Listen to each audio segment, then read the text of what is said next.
جب انسان یا کوئی بھی آدمی دنیا میں آتا ہے، پیدا ہوتا ہے، اپنی مرضی سے پیدا نہیں ہوتا۔ اللہ پاک اس کی روح کو دنیا میں خود بھیجتا ہے اپنی مرضی سے۔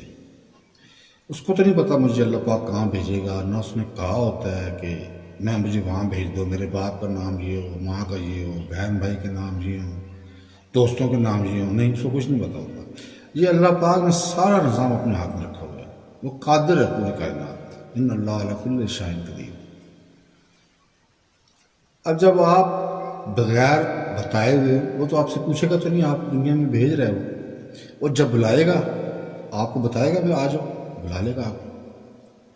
اس بات کا صرف بتانے کا یہی ہے کہ آپ اپنے آپ کو مکمل اللہ کے حوالے رکھو، جس نے آپ کو دنیا میں بھیجا ہوا ہے، اور جس ٹائم وہ خود چاہے گا آپ کو